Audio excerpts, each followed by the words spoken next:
Dear students, جو سب سے مشکل کام ہوتا ہے وہ یہ ہوتا ہے کہ کسی بھی مختلف ذہنوں کو، یا جو دو مختلف ذہن ہیں ان کو ایک جگہ پر کھڑا ہونا، یا ان کو ایک جگہ پر لے کر آنا، یا ان کے خیالات کو ایک جیسا کر دینا، یہ بہت مشکل کام ہوتا ہے۔ اس کے لیے ایک ٹاپک ہے ماسٹر مائنڈ الائنس، یعنی کہ دو مختلف ذہن یا چار مختلف ذہن اگر مختلف ڈائریکشن میں چل رہے ہیں اور آپ چاہتے ہیں کہ وہ ایک جیسا سوچیں، ایک جیسا کام کریں، تو اس کے لیے آپ کو کرنا کیا ہوگا؟ ویری سمپل ایگزامپل، آپ کے اندر آپ سارے اسٹوڈنٹس بیٹھے ہوئے ہیں، یہاں پر آپ کے دو ڈفرینٹ ڈائریکشنس پہ آپ لوگ جا رہے ہیں، یا ایٹ لیسٹ اگر بالکل ڈفرینٹ نہیں ہے تو آپ یہ کہہ سکتے ہیں سم ہاؤ کچھ اس طرح سے ڈائریکشن آپ کی تھوڑی سی مختلف ہو گئی ہے۔ اس ڈائریکشن کو ایک کرنا ہے، دو مختلف سوچ کو ایک سوچ میں تبدیل کرنا ہے، اس کے لیے آپ کو کرنا کیا ہوگا؟ سب سے امپورٹنٹ پوائنٹ آپ کے لیے ہے۔ لیکن اس سے پہلے جو بات امپورٹنٹ ہے یہاں پر بورڈ پہ لکھی ہوئی ہے، coordination of knowledge and efforts. ہم کیا کرتے ہیں؟ ہم نالج حاصل کرتے ہیں اخبارات کے ذریعے، الیکٹرانک میڈیا کے ذریعے، سوشل میڈیا کے ذریعے، اور کتابیں رسائل ہم پڑھتے ہیں تو پڑھنے کے بعد بہت کچھ ہمارے ذہن میں جمع ہو جاتا ہے، لیکن پھر ایفرٹس یعنی کہ عمل نہیں کرتے، کوشش نہیں کرتے وہ سب کچھ حاصل کرنے کے لیے جس کے لیے ہم نے یہ سب کچھ پڑھا ہے۔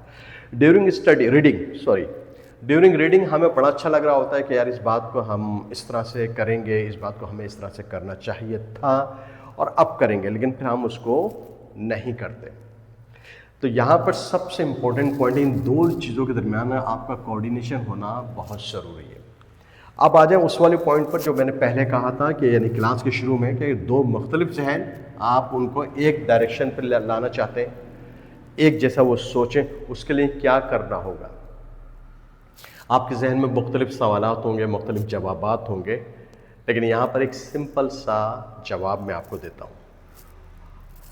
ان دو مختلف ذہنوں کو ایک انویزیبل آبجیکٹ سے کنیکٹ کر دیں،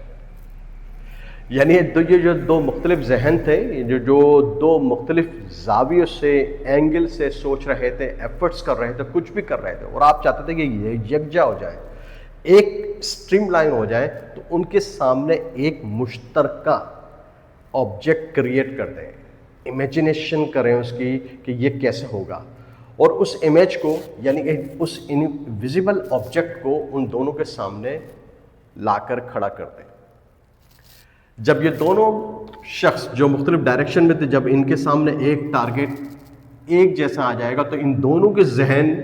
سوچ ایک ہی انداز میں سوچنا شروع کر دیں گے، اور پھر یہ دو مختلف ذہن کے لوگ ایک ہو جائیں گے، یعنی ان کے درمیان ایک الائنس ہو جائے گا، کیونکہ ان کا آبجیکٹ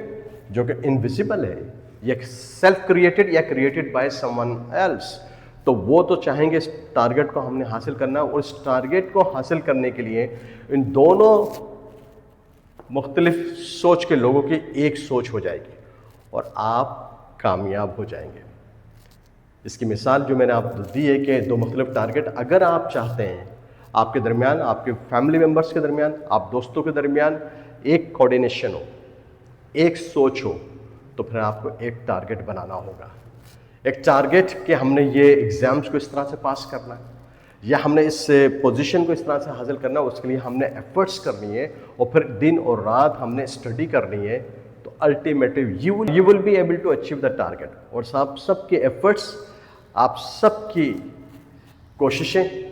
ایک ٹارگٹ کو حاصل کرنے کے لیے ہوں گی، اور پھر آپ سب لوگ ایک جیسے ہو جائیں گے، اور آپ کے لیے ایک ماسٹر مائنڈ الائنس ہو جائے گی۔ Clear more point?